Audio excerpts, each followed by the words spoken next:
तो महाराष्ट्र के नासिक से ना एक ऐसी कहानी निकल कर आई है जो सुनकर होश उड़ जाएंगे। ये कहानी है आस्था और विश्वास की आड़ में चल रहे एक बहुत ही घिनौने खेल की। एक ऐसा कांड जिसने सच में पूरे देश को हिलाकर रख दिया है। अब देखिए, जैसे ही ये मामला खुला ना, इसकी तुलना सीधे दुनिया के सबसे बदनाम, सबसे बड़े ब्लैकमेल कांड से होने लगी। और सवाल एक ही उठ रहा है जो बहुत बड़ा है, क्या ये भारत का अपना जेफरी एप्स्टीन है? तो चलिए इस कहानी को जरा और गहराई से समझते हैं। इसके सेंटर में है एक आदमी जिसका नाम कुछ और था और काम तो कुछ और ही था। सब कुछ एक धोखा। मिलिए अशोक खराट से। वैसे तो दुनिया इसे कैप्टन के नाम से जानती थी। पहले मर्चेंट नेवी में था, मतलब जहाज चलाता था। और फिर अचानक ये ज्योतिष और अध्यात्म का चोला ओढ़ लेता है और लोगों की तकदीर बताने का दावा करने लगता है। अब इसका काम करने का तरीका भी बड़ा शातिर था, लेकिन सीधा सा। ये उन लोगों को टारगेट करता था जो पहले से ही किसी ना किसी मुश्किल से गुजर रहे होते थे, और फिर उन्हें आध्यात्मिक इलाज और चमत्कारों का लालच देकर अपने जाल में फंसा लेता था। लेकिन बात सिर्फ धोखे की नहीं थी। आरोप ये है कि एक पूरी सोची समझी साजिश थी। इसका मॉडल देखिए, पहले भरोसे में लो, फिर नशा दो और यौन शोषण करो और इस पूरी हरकत को चुपके से रिकॉर्ड कर लो, और फिर उन्हीं वीडियोस के दम पर पीड़ितों को ब्लैकमेल करो, हमेशा के लिए अपना गुलाम बना लो। मतलब एक ऐसा चक्रव्यूह बना दिया था जिससे बाहर निकलना लगभग नामुमकिन था। और सबूत के तौर पर क्या मिला? पुलिस के हाथ लगे हैं एक दो नहीं, पूरे 58 आपत्तिजनक वीडियो। जरा सोचिए, ये तो सिर्फ वो नंबर है जो पुलिस ने बरामद किया है। असल में ये कितना बड़ा हो सकता है, इसका अंदाजा लगाना भी मुश्किल है। और एक बात और, इसका निशाने पर कोई आम लोग नहीं थे। ये जानबूझकर बड़े बड़े रसूखदार परिवारों की महिलाओं को फंसाता था। मतलब बड़े बड़े अधिकारियों और बिजनेसमैन के क्लाइंट्स और उनके परिवार के लोग। अंदाजा लगाया जा रहा है कि 100 से भी ज्यादा महिलाएं इसका शिकार हो चुकी हैं। और ये सब हो कहाँ रहा था?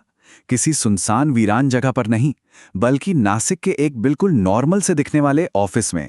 बाहर से कोई देखे तो लगेगा एक मामूली सा दफ्तर है, लेकिन अंदर गुनाहों का वो अड्डा चल रहा था जिसकी किसी को कानों कान खबर तक नहीं थी। लेकिन रुकिए, कहानी में सबसे बड़ा ट्विस्ट तो अभी बाकी है। असली भूचाल तो तब आया जब इस केस से एक ऐसा नाम जुड़ा जिसका काम ही था महिलाओं की रक्षा करना। ये हैं रूपाली चाकणकर। ये उस समय महाराष्ट्र राज्य महिला आयोग की चेयरपर्सन थी।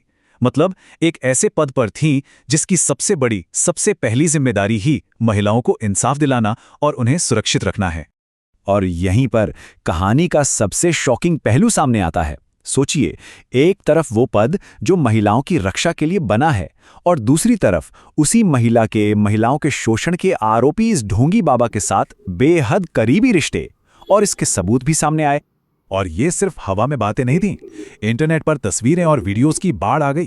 किसी वीडियो में वो बाबा के पैर धोती हुई दिख रही हैं, तो किसी तस्वीर में उसके लिए छाता लेकर खड़ी हैं, और कई फोटोज में तो दोनों साथ में मुस्कुराते हुए नजर आ रहे हैं। इन तस्वीरों ने तो जैसे आग में घी ही डाल दिया। अब इस खुलासे के बाद जो हुआ ना, वो बहुत तेजी से हुआ और इसका असर भी बहुत बड़ा था। जैसे ही ये तस्वीरें वायरल हुईं, लोगों का गुस्सा भड़क उठा। सोशल मीडिया हो या सड़कें, हर तरफ जबरदस्त विरोध प्रदर्शन शुरू हो गए। प्रेशर इतना ज्यादा बढ़ गया कि आखिरकार रूपाली चाकणकर को अपनी पोस्ट से इस्तीफा देना ही पड़ा।